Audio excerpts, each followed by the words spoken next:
The Shepnaz Podcast begins now. Welcome to the Shepnaz Podcast. I'm Joe, and I'm your host today. And today we are continuing with the book, Praying the 21 Greatest Promises in the Bible by Dave Earley. We encourage you that if you don't already have a copy, that maybe you could find one on Amazon, because I'm pretty sure most of them at the church are already gone, but you can look around all the corners and drawers and shelves and see if you can find one, because I had to borrow someone's this morning because I left mine on my desk at home. So, but we are in chapter 5, and we've got Pastor Bryanna with us, and we're looking at God's promise of supernatural support.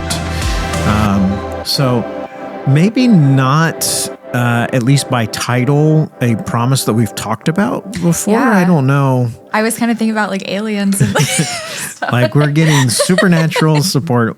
What in the world would that mean? Did you want to start maybe with the scripture reference that the author is kind of referring to here? Yeah. So the chapter starts out with 2 Chronicles verse 16, or chapter 16, verse 9. It says, "For the eyes of the Lord range throughout the earth to strengthen those whose hearts are fully committed to them." And as the chapter goes on, if you have the book on page 41, we start talking about Asa. So I'm going to just read this excerpt for you guys. So it says, "Asa was a prince, the son of Abijah." Sure. Yeah, that's what we're rolling with. "King of Judah. In his father Asa saw a man struggle with truly giving the Lord all of his heart. At times, Abijah did well. He rebuked those who practiced idolatry and refused to turn his back on God. When he faced a battle, he completely depended on the Lord, and God blessed him for it. Yet on other occasions, he was disloyal, half-hearted follower of the Lord who kept idols in the land and held back on the Lord.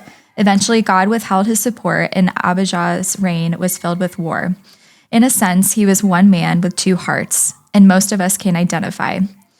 After observing his father's struggles, Asa launched his reign as king with a wholehearted commitment to the Lord, beyond merely rebuking those with idols. He tore down altars to foreign gods and cut down their images. He commanded his people to worship and obey the Lord.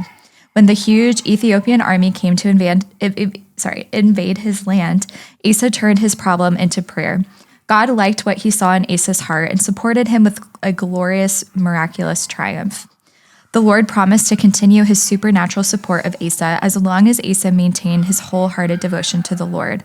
And Asa did. He destroyed idols, rebuilt altars, gave gifts, and made sacrifices. He also led his people to pledge their wholehearted allegiance to the Lord, and the Lord protected him."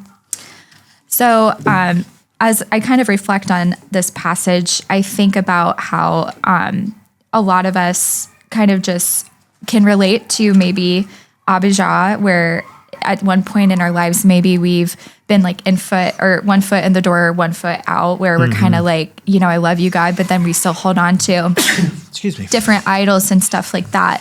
And it's not necessarily that the Lord isn't with us in those times, because he is, but it does come to a certain point where we have to make that decision. And we can see that with Abijah, where the Lord withheld his support, and he's like, I can only do so much. And then eventually there was war that during his reign, and not to say that like God can't, but he's like, you're making these decisions. Yeah, I'm not going to do that. Yeah. It's like, let's say, I'm trying to think of a good example of what we could use, but like when you think about God's provision, let's say the Lord has blessed you with $1,000, but you're going and blowing it on a bunch of stuff. And you're like, okay, God, like I've run out of money. I don't have money for rent or whatever. And then God's like, I'm going to provide for you, but you have to be good stewards of what I've blessed you with as well. And so I kind of think about it in that light. And as we look further into Asa's at this point where he's wholeheartedly in for God.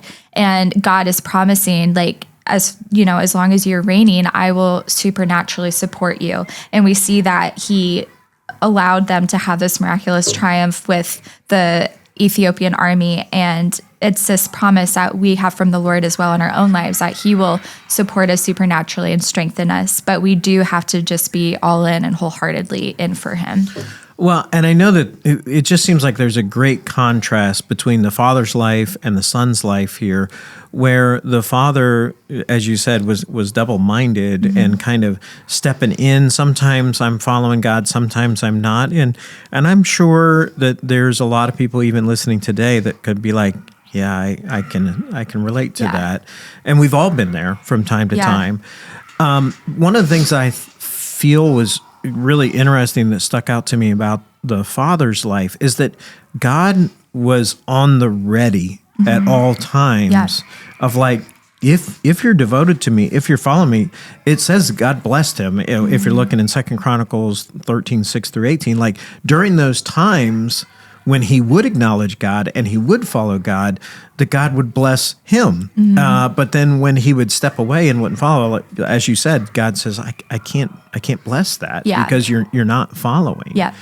And so the difference in the blessing in the father's life and the son's life wasn't that the son, like God loved the son more or anything like that. It was because Asa sold out totally to God. It's like we're not going to just go halfway. I'm going all the way. When we go into an area where there's idols, we're going to tear them down. We're going to rebuild altars. We're going to give gifts. We're going to make sacrifices, and all of those things. God was like, yeah, I can work with that. Yeah. And kind of going off of that, so if we look at page 44, it says there's a catch. And so going back to the verse in 2 Chronicles, looking at the promise again, it says, the eyes of the Lord range throughout the earth to strengthen those whose hearts are fully committed to him. So this promise does come with a requirement. So God's full support of us is dependent on our full commitment to him. So, it doesn't mean that God doesn't love us when we, aren't fully committed. It doesn't mean he takes his hand off of us, but there are, miraculous and supernatural things that he's able to do in our life when we're fully committed that he's not going to do if we're, just lolly-da, like going through life, not really, it's like, oh, I go to church on Sundays. Like, but that's not enough. Like we have to be fully devoted to him in our hearts and our minds and the way we live our lives. And with that being said, I think just like encouraging the listener, if you are at that point where you relate to the father more than the son, like just think of all the things like you could be missing out on and the supernatural provision or miracles or strength that you could have access to if you just fully surrender. And I think even just in my own life, looking at seasons where maybe I was more like the father and then more like the son, like that is so true. Like just in my own life and answered prayers or things like that, God has just endless resources and like he's limitless, he's boundless, he can do anything and everything. But he's just standing there. It's like, I want to give you these things, but I need you all in. And so definitely just encourage you to think about that. If you are at that point where you feel like, I'm not all in, this could be the day that you could become all in and get to experience just the supernatural wonders of God. Like truthfully, I mean, he's God, he created the universe. Like there's nothing he can't do. He has access to everything. And there could be something in your life that you really need help with right now, like an answer to prayer. Maybe the reason that prayer isn't coming to fruition or isn't being answered is because you're not fully in and you're not giving him access to different areas of your life. And like, there's been seasons of my life where I've been holding back. And the moment I'm like, okay, God, like I fully give everything to you, that's when the prayer is answered. And I'm not saying that if your prayers aren't being answered, then that you're not like fully in. And sometimes God, he has a timeline for things and it could just be, it's not time yet, or he has a different answer to what you're praying for. But I think that could be the thing sometimes. Well, this has an interesting tie-in to yesterday's promise that we were looking at, that yesterday's promises was that God would turn bad things into good, and it was looking at Romans 8:28, and it had a similar condition. It was for those who love him and are called according to his purpose. But in the example given there with Joseph's life, it was talking about, he went through several bad things in succession before the Lord actually redeemed all of that. And so sometimes it could be discouraging if we're praying and we're like, I say, I need God's supernatural support and I'm fully committed, but yet I don't see the answer or kind of the relief that I'm looking for. It may be just not time yet. Yes, and that's a hard thing to hear, especially when you're the one that's on the receiving end of that. Yeah, definitely. And and I know, Joe, like you and I both, we can attest that there have been seasons of life where we've been waiting and praying, and you ask the question like, am I doing it right? Am I like, what am I doing wrong? Or is this, why isn't this happening? But truthfully, and I know it's a cliche, and if you're going through something, and this is probably the last thing you want to hear, but God's timing is always perfect. He's never late. He's never early. He's always on time. And he sees and knows things that we don't, and he's already working behind the scenes and in the details of the situation that you're in. So definitely want to, I guess that's like what am I trying to say? You might need to edit this out. Well, disclaimer. There we go. Caveat. Asterisk. Something like that. Something like that. When at the very beginning of the chapter, I'll just come back around to this. It reminds me of kind of a vacation Bible school song, and the questions are: how big is God? How strong is God?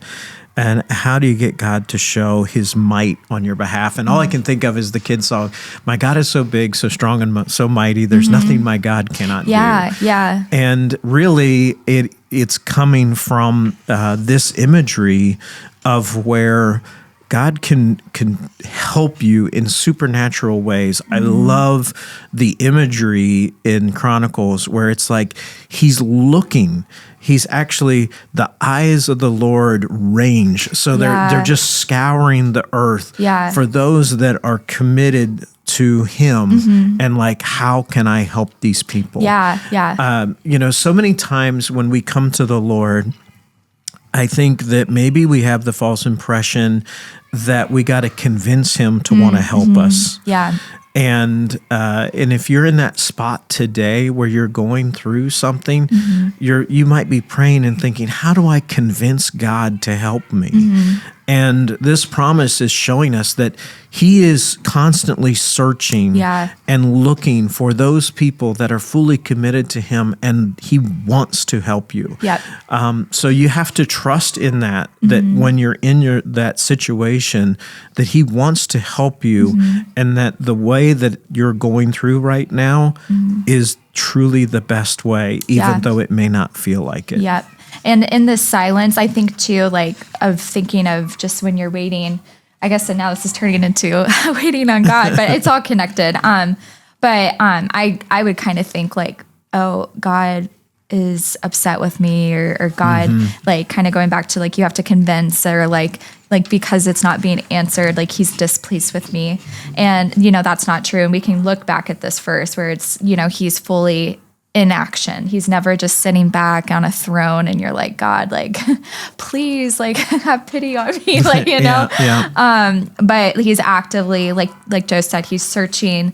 And even going off of like how big God is, it kind of relates to those questions where God is so big and mighty, like he's looking over the earth. And I think that it creates a visual of like, he's constantly above and always above us, and constantly looking over us and searching out for us and guiding us. So I did want to, maybe we can end on this, unless you have more you want to say, but this kind of reminded me of something that happened this morning, which it's cool when God does that, like when he ties things in.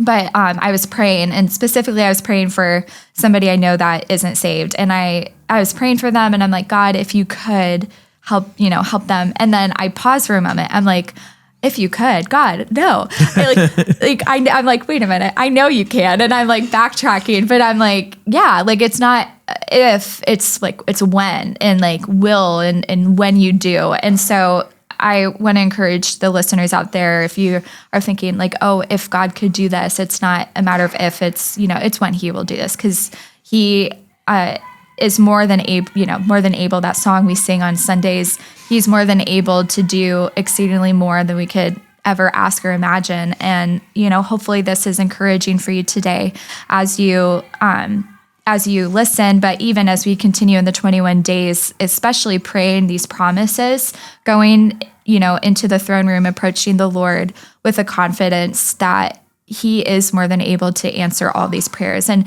they're promises, and they're promises that He's given to us. So He will answer these. But once again, going back to the beginning, we do need to be all in. And so hopefully today you're able to reflect on that and ask yourself if you're all in. And if you're not, this could be the time that you can be and, surrender this part of your life to the Lord. That's a great word, and I hope that it is encouraging to you. If there is a prayer concern that you have, we would love to be able to pray with you about it. You can email podcast@shepnaz.org and let us know that, and we'll pass that out to the leadership team so that they can be praying along with you as well. You can check out everything that's going on in the church by going to shepnaz.org, and we also encourage you to follow us on Facebook, Instagram, and YouTube. For Pastor Bryanna, I'm Joe. Have a great day. This podcast is a production of the Shepherd Church of the Nazarene, Gahanna, Ohio.